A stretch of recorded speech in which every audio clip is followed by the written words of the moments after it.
평안하셨습니까?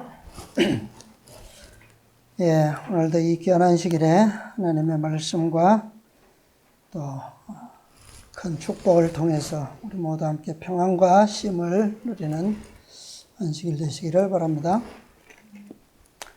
예, 오늘 말씀은 마태복음 5장에 이어지는 말씀을 다시 보겠습니다.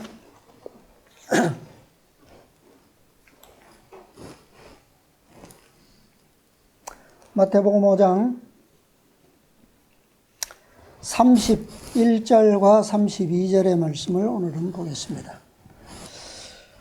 또 일러스되 누구든지 아내를 버리거든 이혼 증서를 줄 것이라 하였으나 나는 너희에게 이르노니 누구든지 음행한 연고 없이 아내를 버리면 이는 저로 간음하게 하며 또 누구든지 버린 여자에게 장가 드는 자도 간음함이니라.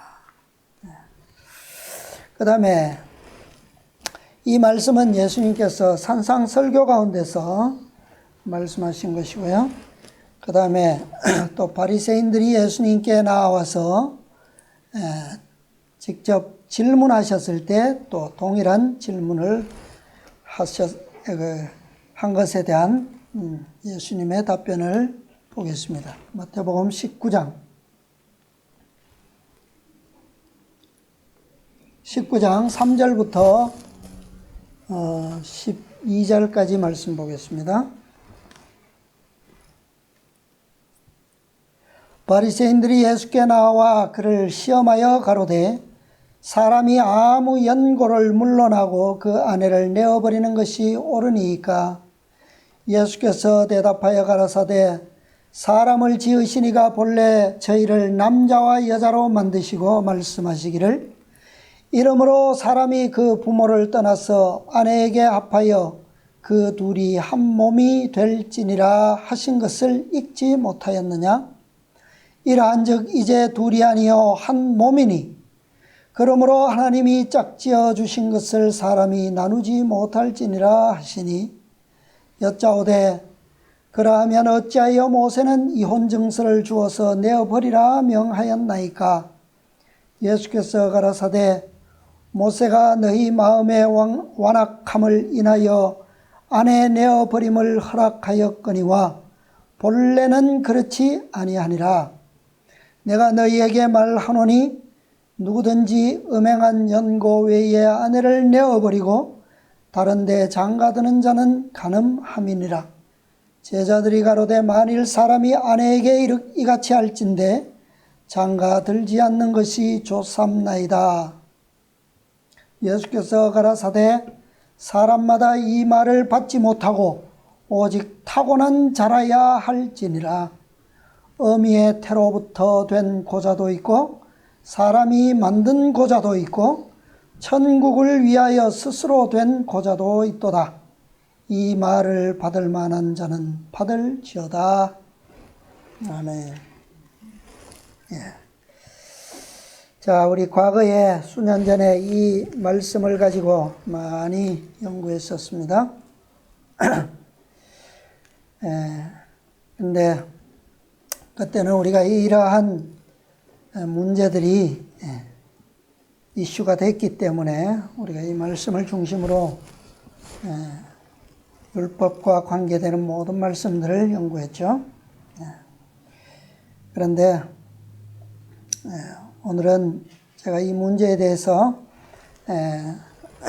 다 아는 문제를 깊이 연구하는 것이 아니라 다른 교훈을 함께 해서 좀 보고자 합니다. 이 예수님께서 대답하신 말씀 가운데 산상설교에서도 그렇고 똑같이 공통적으로 강조하시는 목적이 뭡니까? 무엇을 말씀하고 있죠?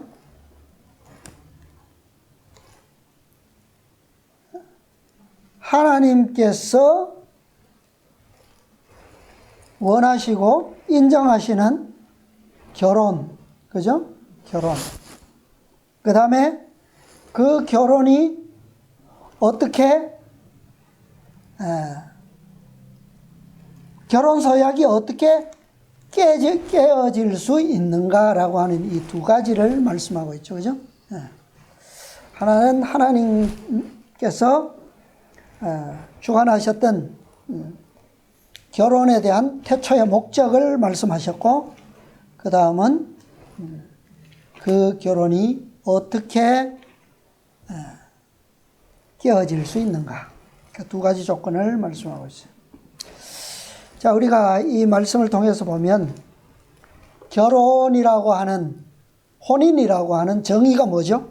이 말씀을 보면 마태복음의 기록을 통해서.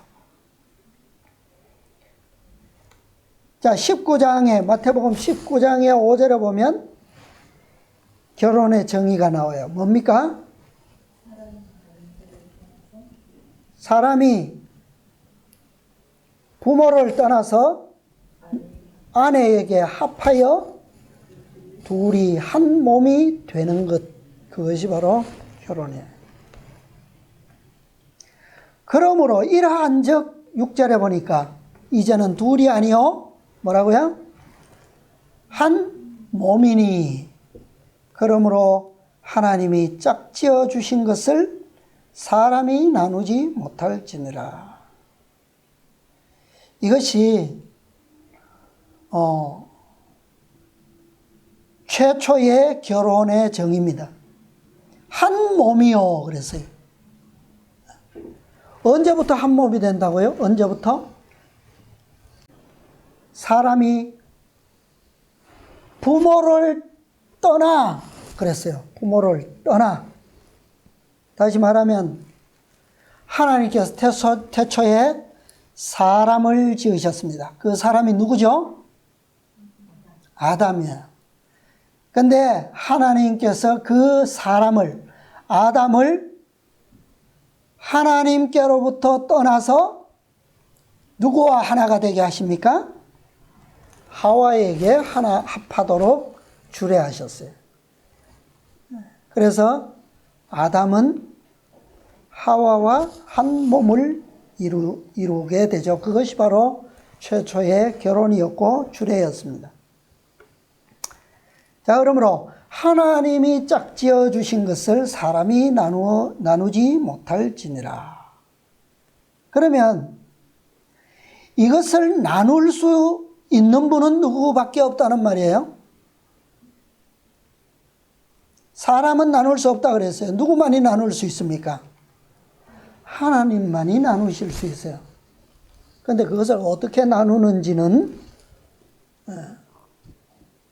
하나님께서 하실 수 있다고 해서 하나님께서 하나님의 품성과 율법에 반대되는 그런 방법을 사용하실 수 있을까요?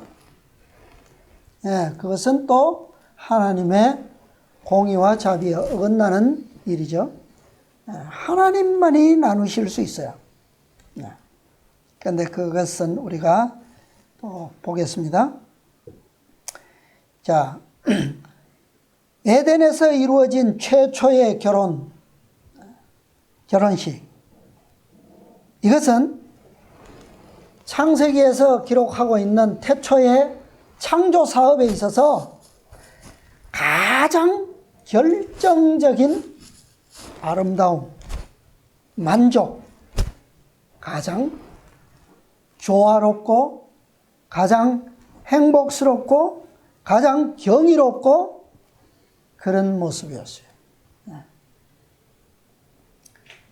이것은 사람에게 있어서, 자, 6날 동안 창조된 모든 것은 누구를 위한 창조였다고요? 사람을 위한 것이었다. 그런데 그 모든 아름다움이 누구로 말미암아? 사람의 창조와 그 다음에 결혼을 통해서 가장 완전한 조화를 이루었다. 그거예요. 무엇이? 사람의 연합되는, 둘이 하나로 연합되는 그 결혼식을 통해서 6날 동안의 창조 사업의 완성을 이룬 거예요. 가장 아름다운 조화를 이루어내었다. 이것이 바로 하나님의 축복을 성취하는 방법이었어요. 자, 둘이 하나가 됨으로 인해서 하나님께서 축복하셨던, 뭐라고 축복하셨습니까? 창세기 1장에 보면 창세기 1장 28절에 나오죠. 자, 어떤 축복을 선포하셨습니까? 사람들에게. 하나님이 그들에게 복을 주시며 그들에게 이르시되 뭐하고? 생육하고 또 번성하여 땅에 충만하라. 땅을 정복하라. 땅에 움직이는 모든 생물을 다스리라. 이 5가지의 복을 허락하셨어요. 사람에게. 그런데 이 둘이 하나가 되는 이런 연합이 없이 이 축복이 성취될 수 있을까요? 있어요, 없어요? 생육할 수 있습니까? 번성할 수 있어요? 땅에 충만할 수 있어요? 땅을 정복할 수 있어요? 다스리는 것까지. 둘이 하나가 되는 것을 통해서만 이 축복을 성취할 수가 있는 겁니다. 그런데 이 일이 어떻게 됐어요? 축복대로 성취되었습니까? 이 일은 범죄함으로 말미암아 에덴에서는 성취되지를 못했어요. 그죠? 왜요? 범죄하자마자 이 부부는 에덴에서 어떻게 했어요? 쫓김을 당하고 말았습니다. 이 에덴으로부터 쫓겨나는 상황, 이것이 바로 하나님께서 연합하셨던 그 연합을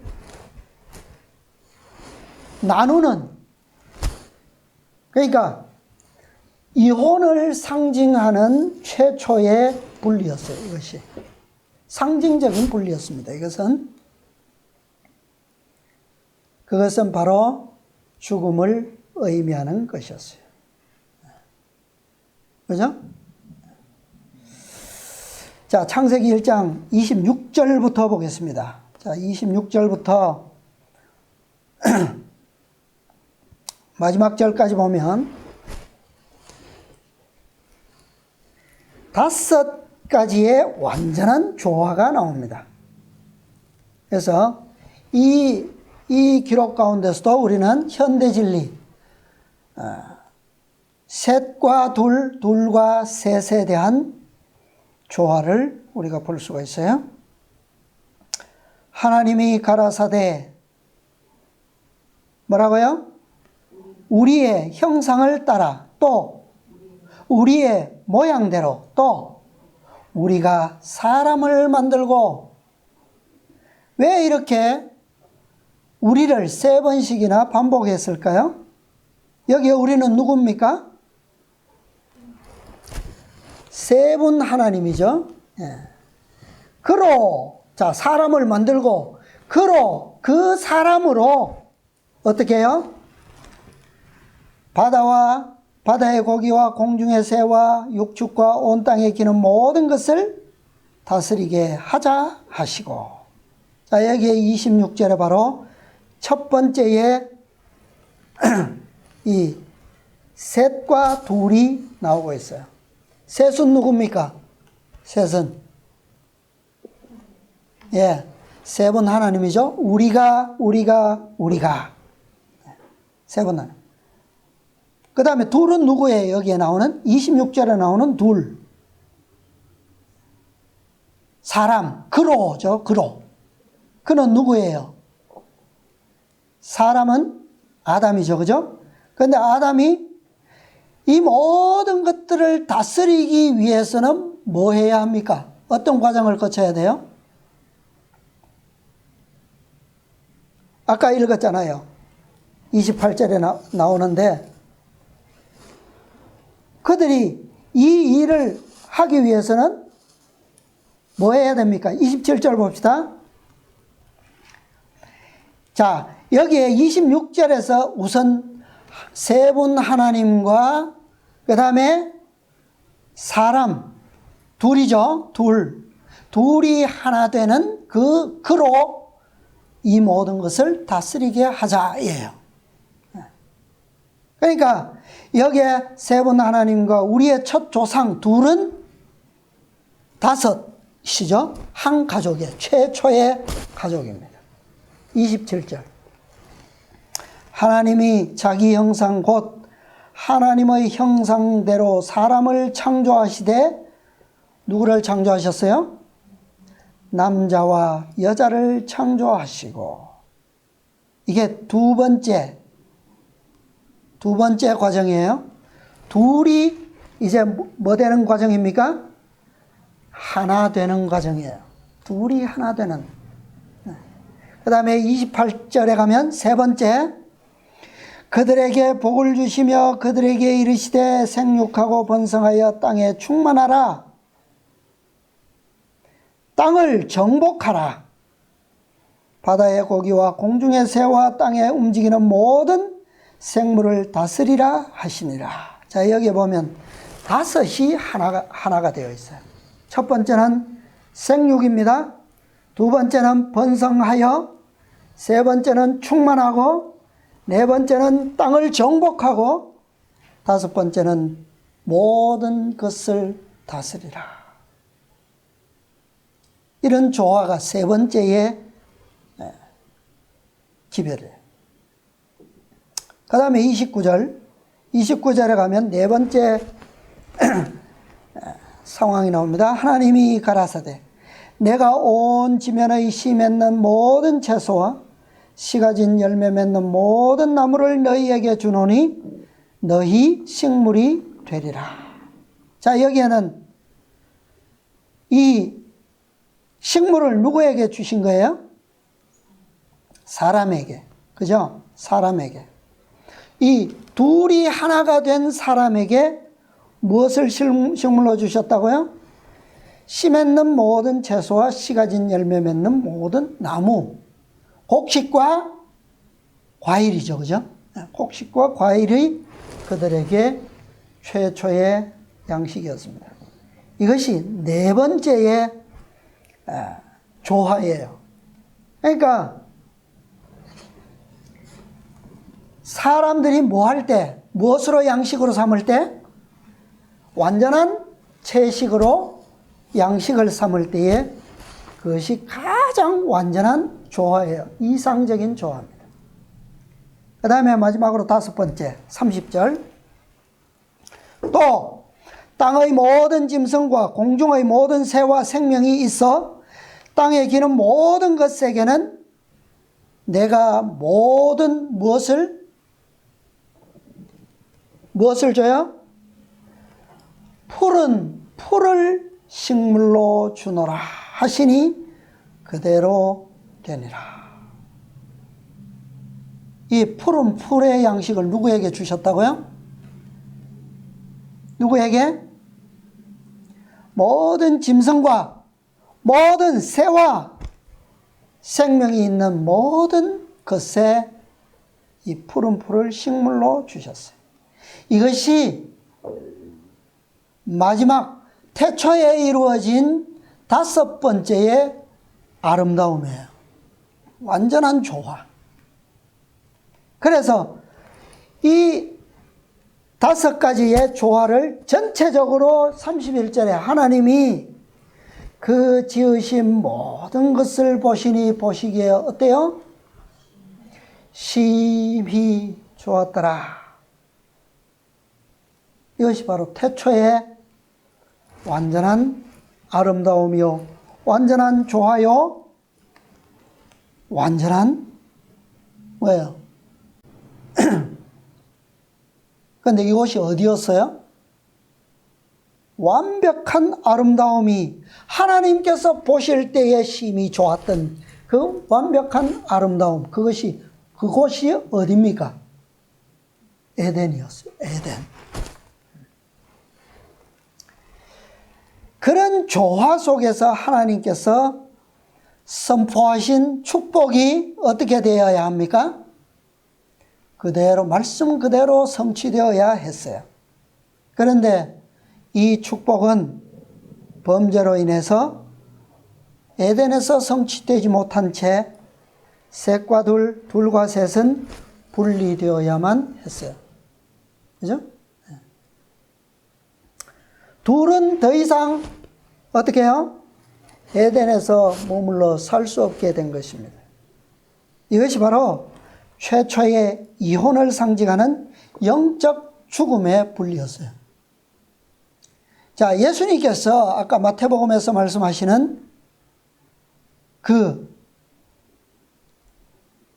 결혼 서약이 깨어질 수 있는, 하나님께서 나누실 수 있는 조건을 여기에서 최초로 보여주신 거예요. 근데 그것은 하나님께서 만들어내신 분리가 아니라 누가 만들어낸 거예요? 누가 얻게 된 겁니까? 사람이 사단의 기만에 유혹됨으로 얻게 된 거죠. 그 결과를 하나님께서는 바로 이 최초의 완벽한 조화와 아름다움이 깨어질 수 있는 그런 상징적인 조건으로 그렇게 보여주신 겁니다.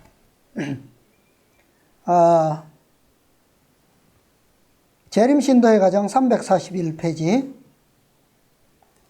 말씀 보면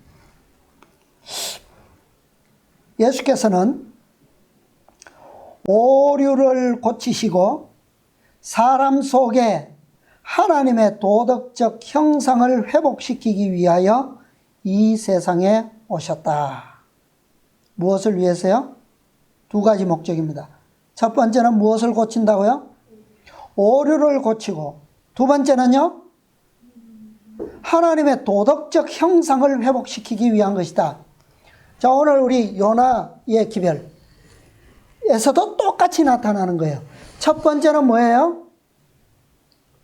요나가 가지고 있는 하나님께 대한 품성에 대한 오해를 바로잡는 것이 첫 번째 목적이에요. 두 번째는 완벽한 죄악, 하나님의 형상이 거의 잊혀지고 그들의 품성 속에 나타나지 아니하는 니느웨 백성들, 그들에게 무엇을요? 하나님의 도덕적 형상을 뭐하기 위해서? 회복시키기 위해서 요나에게 기별이 주어진 거예요. 자, 예수님께서 오신 것도 똑같습니다. 그래서 아까 기억절의 말씀이 그거예요. 니느웨, 요나 시대의 니느웨 백성들의 상태와 예수님 당시에 이스라엘 백성들의 상태와 똑같이 그렇게 연결시켜 놓은 거예요. 결혼에 대한 그릇된 생각이 이스라엘의 교사들의 마음에 도사리고 있었다. 자, 아까는 그릇된 생각이 누구 속에 있었어요? 아까 교과의 주제에서. 자, 잘못된 생각이 누구의 생각 속에 있었어요? 요나의 생각 속에 있었던 겁니다. 그것 때문에 니느웨 백성들에게 하나님의 품성의 영광이 알려질 기회가 뭐 될 뻔했어요? 잘못될 뻔했어요. 그죠? 근데 지금 예수님 당시에는 누가 그런 생각을 가지고 있다고요? 이스라엘의 교사들, 지도자들, 바리새인들, 그죠? 율법사들. 그들은 신성한 결혼 제도를 무효하게 만들고 있었다. 자, 이건 자, 이렇게 되면 뭐예요? 신성한 결혼 제도를 무효화시켜버리면 하나님께서 태초에 창조 사업이 어떻게 됩니까? 창조 사업에서 나타난 거룩한 신성성이 어떻게 될 수밖에 없어요? 무너지는 거예요. 무너지는 거예요. 그러면 하나님께서 태초에 천지를 창조하시면서 그 거룩한 계획, 영광스러운 그 창조 사업의 목적이 송두리째 뭐 되는 거예요? 무너지는 거예요. 그죠? 왜? 아까 뭐라 그랬습니까? 우리가 본 것처럼 그 둘이 하나 되는 조화, 셋과 둘이 연합되는 그 조화를 통해서 창조 사업의 극치의 아름다움, 조화가 나타났다 그랬어요. 하나님께서 보시기에 심히 좋았더라. 그거예요. 그런데 지금 이스라엘 백성들의 교사들이 뭐 하고 있다고요? 그 아름다움을 무너뜨리고 있다는 거예요.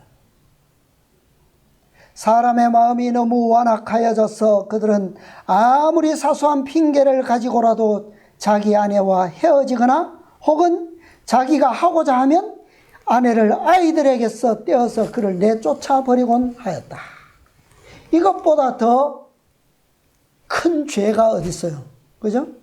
자녀와 부모의 관계를 떼어버리는, 분리시키는 이 악함이야말로 태초에 뭐요? 하나님의 축복을 송두리째 뭐 하는 겁니까? 생육하고 번성하여 땅에 충만하라. 이것이 목적인데 그 목적을 완전히 뭐예요? 짓밟는 거예요. 이 일은 큰 불명예로 여김을 받았으며 버림을 받은 편은 흔히 가장 뼈아픈 고통을 당하였다. 인간을 위해서 창조되었고 인간의 행복을 위해서 주어졌던 모든 조건이 다 어떻게 해요? 무너지는 거예요.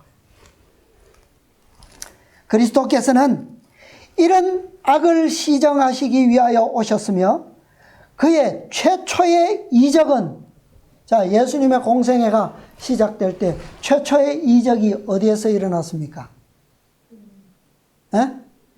혼인잔치. 그렇죠? 가나의 혼인잔치에서 행하였던 것이다.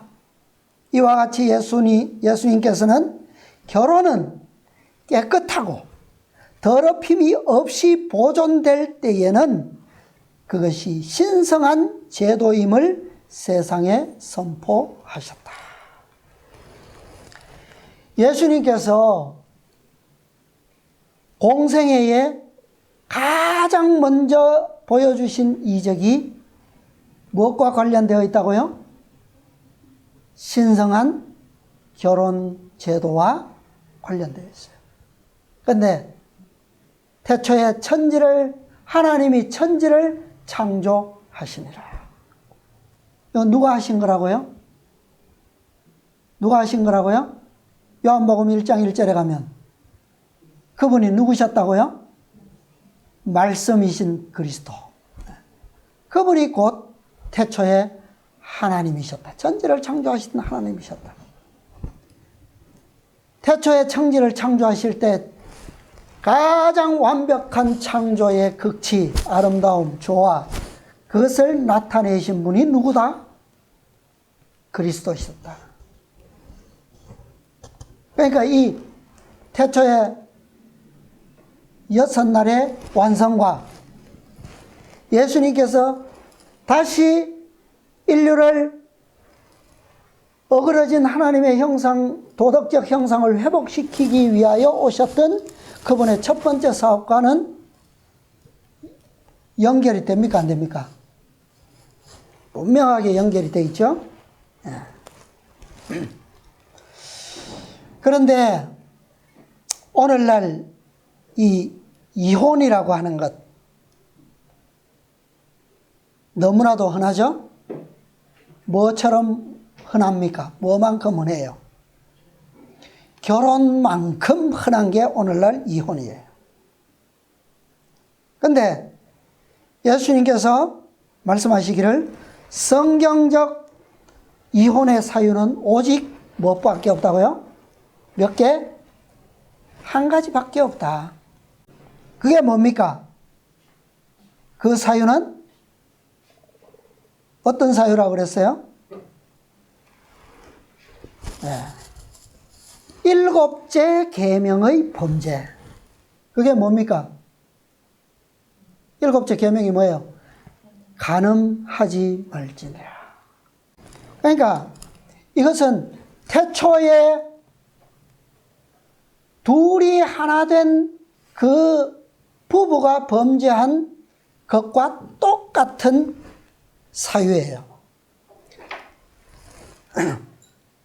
이것은 십계명에 의해서 결혼에 대한 분명한 범죄이기 때문에 이혼의 사유로서 합당하다라고 하는 근거가 되는 거예요. 자, 이혼이라는 것은 그냥 다른 율법은 무시하고 일곱째 계명이 아니라 그냥 간음하면 사유가 되는 것이 아니라 분명히 십계명에 의거한 일곱째 계명의 사유라는 거예요. 자, 산상보훈 63페이지 보겠습니다. 유대인들은 지극히 사소한 허물을 가지고도 아내를 버릴 수 있었으며 버려진 여자는 그때부터 재혼의 자유를 허용받았다.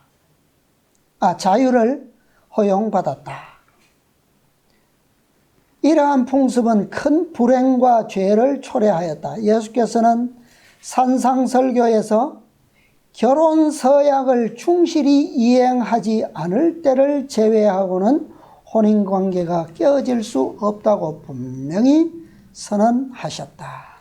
자, 뭐라고 말씀하셨어요?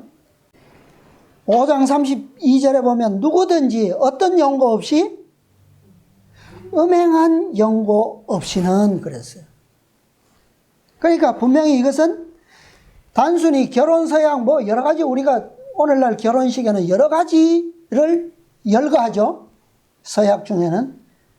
근데 거기에 문자적으로 언급되지 아니하는 서약이 가장 중요한 서약이에요. 그게 뭐라고요? 음행한 연고라는 거예요. 일곱째 계명을 범하지 않겠다라고 하는 서약이죠. 그죠? 네. 근데 그 서약만이 무엇을 깨뜨릴 수 있다고요? 결혼을, 혼인 관계를 깨뜨릴 수 있다는 거예요. 그분께서는 누구든지 음행한 연고 외에 아내를 내어버리고 다른 데 장가드는 자는 간음함이니라고 말씀하셨다. 자, 이것은 아까 설명드렸듯이 아담이 어디에서? 에덴에서 하나님의 율법을 범함으로 에덴으로부터 쫓겨난 것과 동일한 경우라는 거예요. 유일한 경우예요, 이건. 그죠? 에덴에서 아담과 하와에게 준 율법이 몇 가지입니까? 몇 가지예요? 전적으로 그것은 우리가 경고죠. 그것은 율법이라고 볼 수는 없죠. 떠나는 그 자체가 뭐는 아니에요. 죄가 될 수는 없어요. 그죠? 죄를 지을 가능성은 만들어주지만 그러나 그 자체가 죄는 아닌 거예요. 그렇죠? 그러니까 아담과 하와에게 이 둘이 하나 된 이들에게 하나님께서 주신 율법은 단 한 가지예요. 그 한 가지가 뭡니까? 동산 중앙에 있는 나무의 열매는 너희가 먹지 말라. 그게 유일한 법이었어요. 그래서 아담이 이 한 가지를 불순종하지 않는 이상은 결코 에덴에서 쫓겨날 수가 있습니까? 없습니까? 없어요. 그것처럼 단 한 가지의 계명, 우리에게 오늘날 10가지의 계명이 있지만 결혼관계를 깰 수 있는 계명은 단 한 가지밖에 없어요. 그게 뭡니까? 그게 일곱째 계명이에요. 너희는 나 외에는 다른 신을 섬기지 말라. 그게 결혼 사유가 될 수 있습니까? 그거 성경이나 예언의 신을 말씀하셨어요? 없어요. 그죠? 유일하게 한 가지 조건이 있는데 그것은 7째 계명밖에 없어요. 그것은 아담과 하와가 에덴에서 불순종함으로 쫓겨날 수 있는 유일한 사유와 똑같다는 거예요. 자, 편지. 우리가 잘 아는 편지입니다. 1888년에 쓰여진 편지인데요. 가정과 건강, 재림신도의 가정 341페이지. 결혼관계에 대한 그대의 생각은 그릇된 것이었다. 자, 어떤 분에게 이런 편지를 한 거예요. 결혼관계에 대한 오해를 지금 말씀하는 거예요.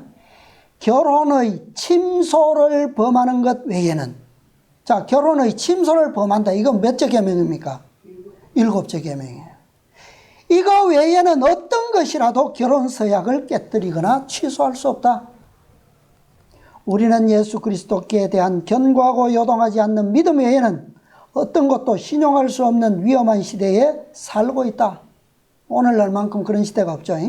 만일 깨어 기도하지 아니하면 사단의 관계로 말미암아 하나님에게서 떠나 방황하게 되지 않을 사람은 하나도 없다. 이런 거예요. 아까 남편을 떠나지 말라. 그런 경고가 있었어요. 그러나 그것은 무엇은 아니라고요? 그것은 죄는 아니에요. 그러나 여기에 분명히 말씀하고 있죠. 오늘날 그런 시대에 살고 있는데 만일 예수 그리스도께 대한 견고하고 요동하지 않는 믿음 외에는 모든 게 위험하다는 거예요. 그것이 곧 뭡니까? 자, 10가지의 우리에게 계명이 주어져 있어요. 그러나 결혼 서약을 깨뜨릴 수 있는 유일한 계명은 7째 계명밖에 없지만 나머지 9계명 중에 어떤 것이라도 우리가 범하게 되면 하와가 아담을 떠난 것만큼 위험을 줍니까? 안 줍니까? 위험해요? 안 해요? 그걸 얘기하는 거예요. 분명히 위험해요. 그러니까 결혼관계가 깨어질 수 있는 위험성을 다른 계명의 불순종은 분명히 준다는 거죠. 만일 그대의 마음이 화평하면 그대의 건강은 훨씬 더 좋은 상태에 있었을 것이다. 정신적으로 이분은 아마 화평하지 못했던 것 같아요. 마음의 쉼과 평안을 못 누렸죠. 그것이 아마 결혼관계에 대한 오해를 만들어낼 수 있었다라고 하는 것을 말씀하고 있어요. 그러나 마음은 혼란을 일으키게 되고 균형을 잃게 되었다. 그리하여 이혼 문제에 대해서 그대는 그릇된 판단을 내렸다. 그대의 판단에 기초를 둔 그대의 견해는 지지를 받을 수가 없다. 사람들은, 자, 잘 들으세요. 사람들은 스스로 율법의 표준을 만들어 하나님의 율법을 피하고 자신의 경향을 즐겁게 해줄 자유가 없다. 그들은 하나님의 크신 의의 도덕적 표준을 깨달아야 한다. 우리가 결혼 서약을 깨뜨리기 위해서, 이혼을 하기 위해서 율법의 표준을 다른 계명으로 바꾸거나 다른 조항을 붙이거나 그렇게 할 수 없다는 거예요. 내가 좋아하는 경향에 맞추어서 그렇게 할 수 없다는 거예요. 하나님께서는 아내가 남편을 떠나가거나 혹은 남편이 아내를 떠나갈 수 있는 오직 한 가지 사유를 말씀하셨는데 그것은 곧 간음이었다. 이 이유에 대해서 기도하는 마음으로 숙고해 보도록 하라 그랬어요. 그러니까 7째 계명의 범죄 이외의 어떤 계명의 범죄도 다른 사유는 될 수 있지만 무엇의 사유는 안 된다고요? 이혼에 대한 사유는 안 된다는 거예요. 이것이 아무리 큰 죄라 할지라도 결혼 서약을 깨뜨릴 사유는 될 수가 없다는 겁니다. 그가 안식일 교인이었는데 안식일을 잘 지켰는데 갑자기 안식일을 포기하고 저 세상으로 갔어요. 그렇다고 해서 그것이 결혼을 깨트릴 사유는 아니라는 거예요. 그죠? 네. 다른 사유는 될 수 있어요. 그죠? 구원을 못 받는다거나. 그죠? 영생을 잃어버릴 조건은 되지만, 그러나 그 일이 이루어지기 전에 결혼을 깨트릴 사유는 될 수 없다는 겁니다. 아무 영고나를 물러나고 결코 깨어질 수 없는 유일한 사유만을 예수님께서는 말씀하신 거예요. 자, 그 다음에 우리가 눈의 논란이 되었던 재혼의 정당성입니다. 이혼에 대해서는 아무런 이유가, 의문이 없어요. 그런데 재혼의 정당성. 자, 우리가 깊이 살피지는 못하고요. 과거에 우리 다 연구했던 내용이기 때문에 성경의 몇 말씀만 예를 들겠습니다. 고린도전서 7장 39절. 자, 고린도전서 7장 39절에 어떤 말씀이 있습니까? 사도 바울이 뭐라고 말씀하셨어요? 아내가 그 남편이 뭐 할 동안에? 살 동안에 매여 있다가 남편이 죽으면 뭐 한다고요? 자유하여 자기 뜻대로 뭐 할 수 있다? 시집 갈 것이나 주 안에서만 할 것이니라. 자, 요게 재혼의 정당한 조건입니다. 그죠? 요거에 대해서도 아무도 이의가 없습니다. 그렇죠? 남편이 죽으면 뭐하여? 요게 중요해요. 우리는 자유하여 그랬어요. 자기 뜻대로 시집 갈 것이나 자기 뜻대로 장가 갈 것이나 똑같은 말이죠. 그죠? 자유하여. 이게 재혼에 대한 정당성을 주장하는 거예요.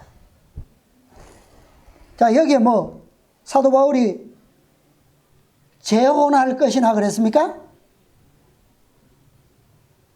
재혼해도 좋다 그랬습니까? 그게 아니에요. 시집 가라 그랬어요. 그건 무슨 말입니까? 이미 자유했기 때문에 그것은 뭐예요?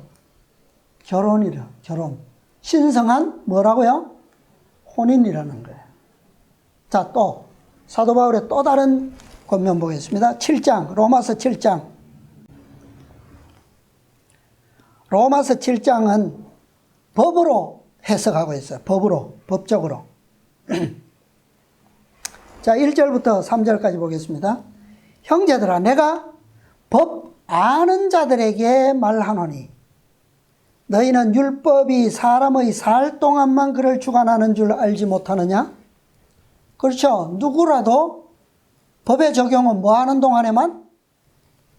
한참 범죄해갖고 재판에 막 열심히 검사와 변호사가 막 이렇게 서로 투쟁하고 있을 때라도 그 사람이 범죄자가 죽어버리면 어때요? 그 재판이 진행돼요, 안 돼요? 안 돼요. 끝나요, 거기서. 그것처럼 법이라고 하는 것은 뭐 하는 동안에만? 살아있는 동안에만 적용된다는 거예요. 2절, 남편 있는 여인이 그 남편 생전에는 법으로 그에게 매인받으나, 똑같은 말씀이죠. 만일 그 남편이 죽으면 남편의 뭐에서? 법에서 벗어나느라. 무슨 법입니까 이게? 남편의 무슨 법이에요 이게? 결혼 서약이잖아요. 상반간에 맺은 서약. 서약은 상반간에 맺는 거죠. 그죠? 그런데 한편이 그 서약을 유지할 수 없게 되면 다른 한편은 그 서약에서 뭐 할 수 있는 거예요? 자유. 그래서 3절에 보면 그러므로 만일 그 남편 생전에 다른 남자에게 가면 음부라. 이르되 남편이 죽으면 그 법에서 자유케 되나니. 자유. 다른 남자에게 갈지라도 음부가 되지 아니하느니라. 여기에 다른 남자에게 재혼할지라도 그랬습니까? 아니에요. 자유된 이상은 재혼이니 사모니니 뭐 그런 얘기가 필요가 없어요. 그건 뭐예요? 신성한 결혼이에요. 결혼. 자, 또 다른 비슷한 예를 한번 보겠습니다. 레위기서. 자, 그럼 모세 때는 어떤 예가 있는가? 레위기서 22장 12절 13절 보면요. 자, 오늘날 우리는 어떤 백성들입니까? 베드로 2장 9절에 보면 우리는 어떤 백성이라고 그랬어요? 너희는 왕 같은 제사장들이요 그랬어요. 그죠? 자, 그런데 오늘날 이 법이 마지막 때에 태초에 제정하신 그 신성한 제도처럼 완전히 뭐요? 보시니 심히 좋았더라. 이것처럼 성취되어야 하는데 그것을 성취하는 최종적인 백성이 누구냐? 바로 남은 백성 왕같은 제사장들이에요. 그죠? 14만 4천인데. 제사장의 법이 있습니다. 여기에. 제사장의 딸은 외국인에게 출가하였으면 무엇을 먹지 못해요? 거제의 성물을 거룩한 음식을 제사장이 취할 수 있는 음식을 먹지 못합니다. 그런데 13절에 보니까 그가 뭐가 되면 과부가 되든지, 과부가 되었다라고 하는 것은 지금까지 사도 바울이 고린도 교인들과 로마 교인들에게 설명했던 것처럼 남편이 뭐 하면 죽음으로 자유케 된 거죠. 그죠? 그게 과부예요. 그런데 그 과부뿐만 아니라 어떤 조건이 여기엔 또 있어요. 이혼을 당한 조건이 하나가 더 있어요. 이혼을 당하든지, 그 다음에 자식이 없이 친정에 돌아와서 뭐 같으면? 어릴 때와 같으면 그는 그 아비의 음식을 뭐 할 수 있다? 거룩한 거제의 성물을 먹을 수 있다는 거예요. 자, 이 말씀을 보면 분명히 이 이혼을 당해서 온 딸은 지금 어립니까? 어리지 않습니까? 어리지 않죠. 그런데 뭐 하다고요? 어릴 때와 뭐 하다고요? 같으면 그랬어요. 같으면 뭐 하다는 거예요, 이제. 어릴 때와 같이 거제 성물을 먹을 수 있는 뭐가 있다? 자유, 자격이 있다는 거죠. 똑같은 상태를 얘기하는 거예요, 상황, 그죠? 그래서 결혼과 관련해서 상황이 결혼하기 전과 같은 출가하기 전, 그 다음에 어릴 때와 같다면 이라는 조건을 말하고 있는 거예요. 자, 이렇게 보면, 자, 예수님께서 어떤 조건을 말씀하셨어요? 결혼해서 남편으로부터 자유할 수 있는, 법으로부터 풀려날 수 있는 유일한 조건은 뭐다? 결혼 서약을 깨트릴 수 있는 유일한 조건. 간음의 7째 계명이에요. 그죠? 상대방이 7째 계명을 범함으로 인해서 결혼 서약이 깨어지면 그는 뭐 합니까? 그 법으로부터 자유한 자는 뭐예요? 시집도 가고 장가도 가고 어릴 때와 같이 썩물도 먹을 수 있는 것처럼 된다 이거예요. 그럼 결혼이 가능합니까? 안 합니까? 한 거죠. 그죠? 자, 그것을 아주 문제가 되었던 1863년도 편지에서 선지자가 설명을 하고 있습니다. 재림신도의 가정 344페이지입니다. 나라의 법률에 의하여 한 여인이 법적으로 그의 남편과 이혼할 수는 있지만 하나님께서 보시기에 그리고 보다 높은 법에 의하면 아직 이혼한 것이 아니다. 이게 뭐예요?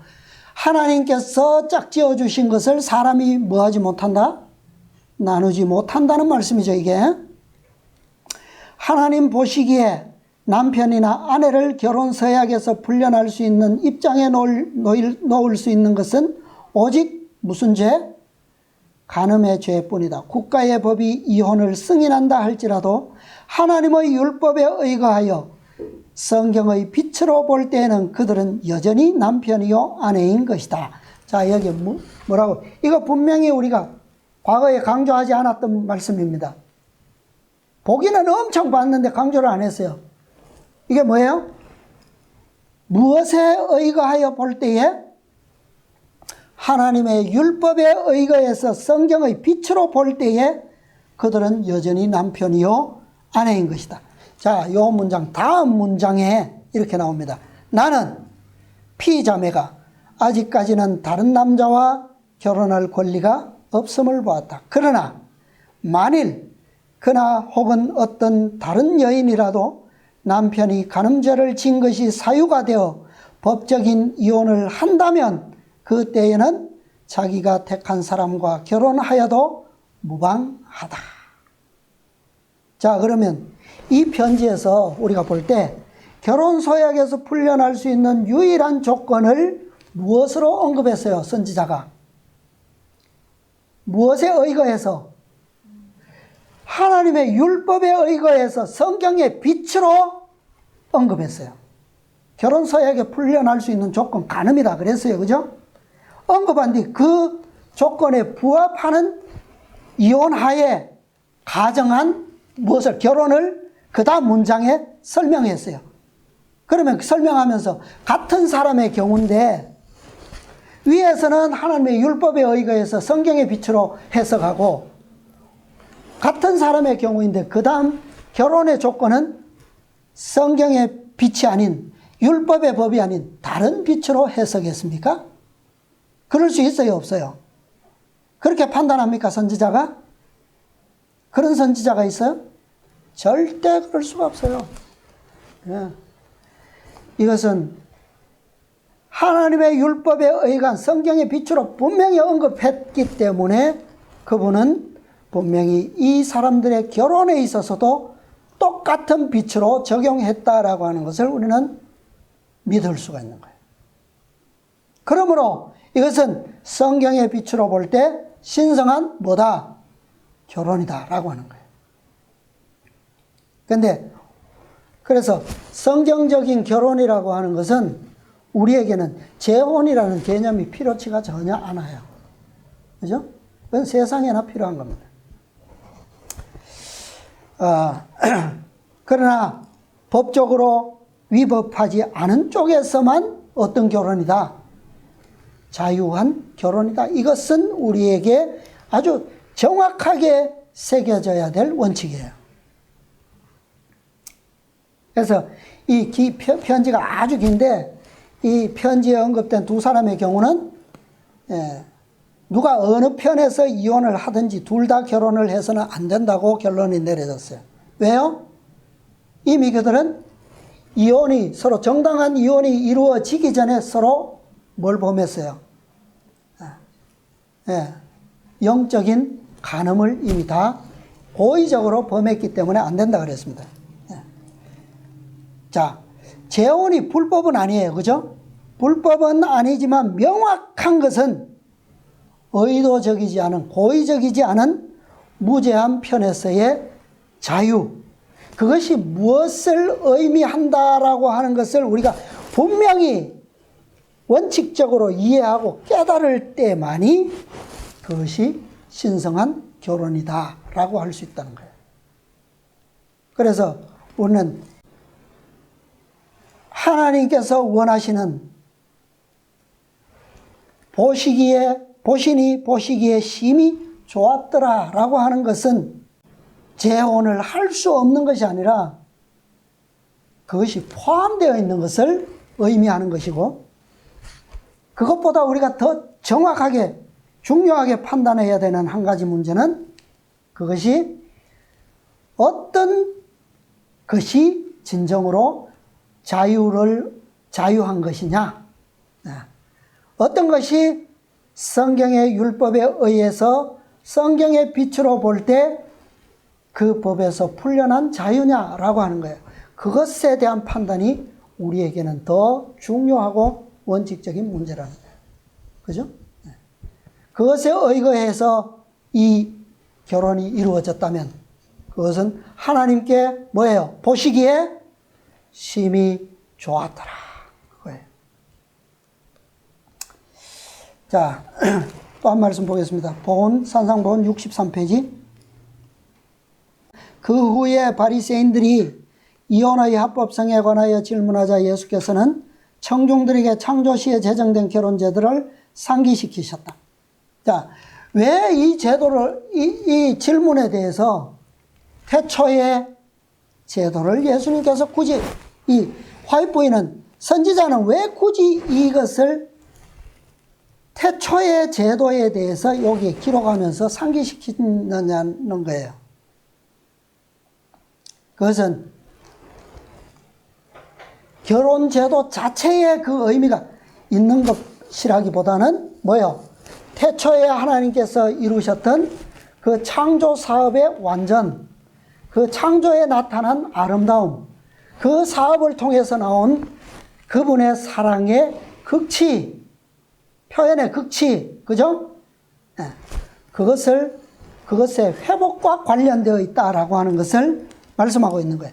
예수님께서 이 땅에 오셔서 공생애를 시작하실 때 최초로 이루셨던 그 사업도 이것과 관련이 있었다라고 하는 것을 보여주는 거예요. 이것은 구속의 경륜입니다. 결혼 제도에만 국한시키지 말라는 거예요. 그분께서는 모세가 너희 마음의 완악함을 인하여 아내 내어버림을 허락하였거니와 본래는 그렇지 아니하니라.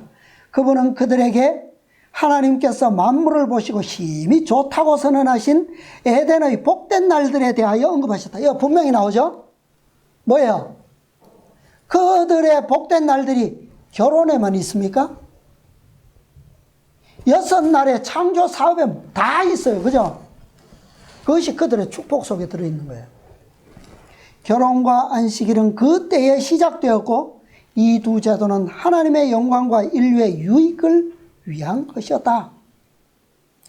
그러니까 결혼제도의 완전함을 우리가 태초의 사업과 연결시키지 않고 그 다음에 회복사업과 연결시키지 않으면 그것도 의미가 없는 거예요. 창조주께서는 거룩한 부부의 손을 혼인으로 연합시키실 때 남자가 부모를 떠나 그 아내와 연합하여 둘이 한 몸을 이룰지로다는 말씀을 주심으로써 아담의 모든 자손을 위한 결혼의 법칙이 마지막 때까지 유효함을 선언하셨다. 그러니까 생육하고 번성하여 충만하라, 땅을 정복하고 그것을 다스리라고 하는 5가지의 축복, 그것이 이 결혼의 법칙과 연결되어 있다는 거예요. 영원하신 아버지께서 친히 좋다고 선포하신 것은 인류를 위한 최상의 축복과 향상의 법칙이었다. 자, 에덴에서 생육하고 번성하여 땅에 충만하지는 못했습니다. 그렇지만 회복된 에덴, 앞으로 우리가 소망하고 있는 그 에덴은 과거의 태초의 에덴보다 훨씬 더 어떤 에덴이요? 회복된 에덴은 어떤 에덴이라고요? 훨씬 더 아름다운. 왜 아름다울까요? 그것이 완전한 아름다움이었는데도 불구하고 그때보다는 앞으로 우리에게 허락될 그 에덴은 더 아름답게 장식되었다 그랬어요. 왜 그럴까요? 왜 그렇습니까? 자, 땅에서 처음 익은 열매 누굽니까? 예수님과 14만 4천인들, 그죠? 구속받은 성도들로 말미암아 에덴이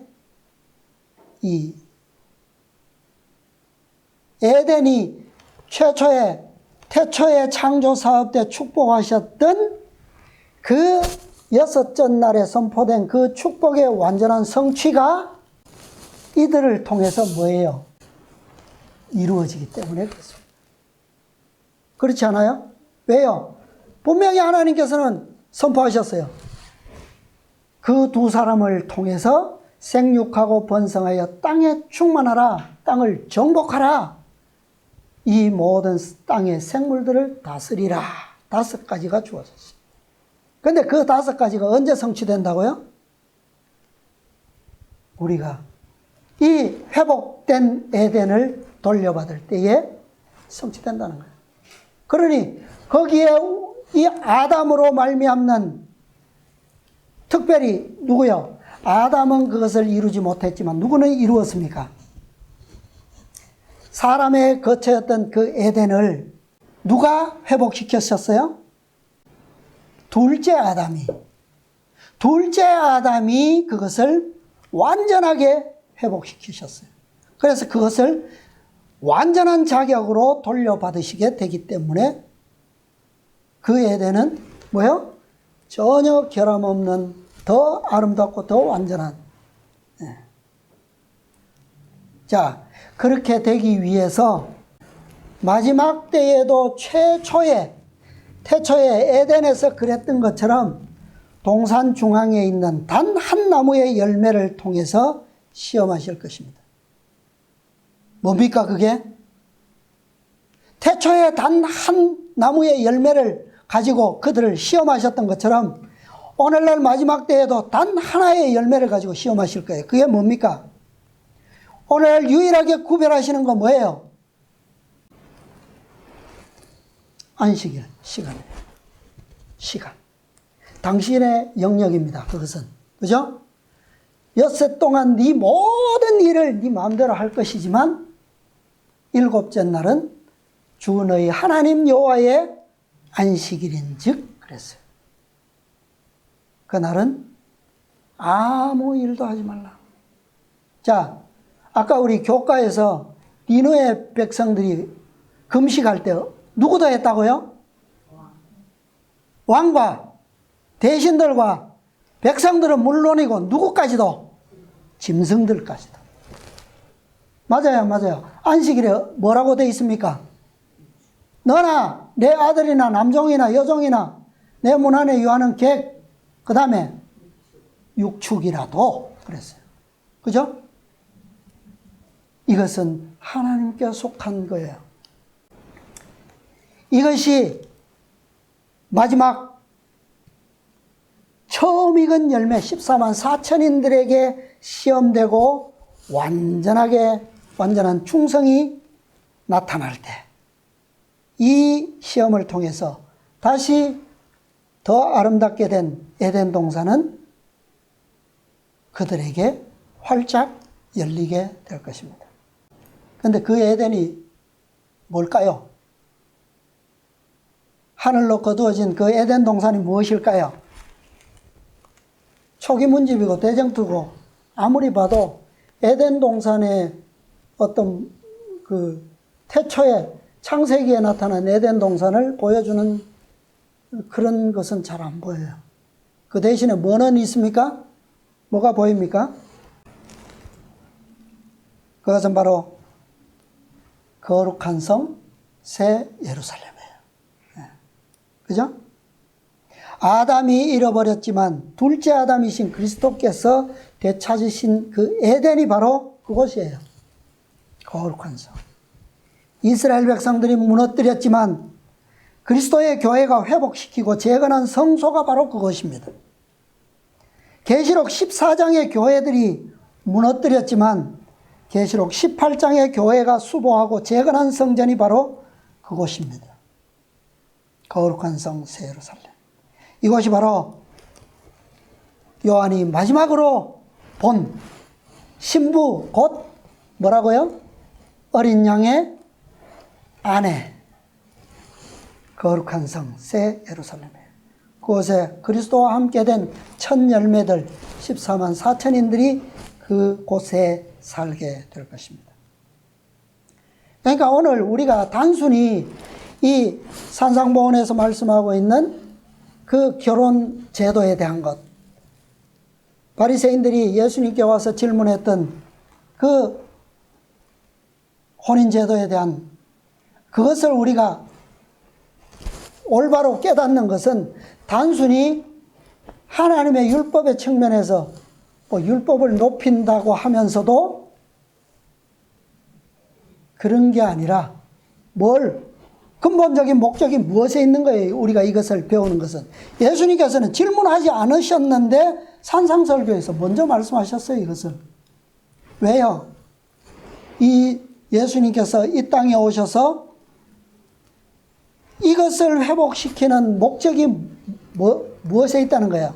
태초에 이루셨던 창조 사업을 완전히 회복시키는. 단순히 이 한 가지가 아니라는 거죠. 전체에 대한 목적이 바로 이 계획 속에 있다. 그래서 이 혼인제도, 오늘날 우리가 이 무제한 쪽에서 자유롭게 혼인할 수 있는 이것은 바로 하나님의 무엇이 나타난 거예요? 인간들을 위해서 축복하시고 그들을 긍휼히 여기시는 그 자비의 충만이 바로 이 사건 속에 들어있다는 거예요. 그래서 이런 측면에서 우리가 하나님의 율법을 이해하고 표준을 높이고 그 다음에 하나님께 영광 돌리게 될 때에 우리는 비로소 태초에 하나님께서 우리를 창조하셨던 그 축복을 완전히 성취하게 되는 거예요. 그렇게 될 때 하나님께서 보시기에 심히 좋았더라. 그때는 아마 이런 표현이 아니라 훨씬 더 충만한 영광으로 그렇게 선포될 것이라고 생각합니다. 우리 모두 주님의 은혜와 축복으로 말미암아 이 은혜의 영광스러움에 다 함께 참여하게 되시기를 간절히 바라면서 오늘 말씀을 마치겠습니다.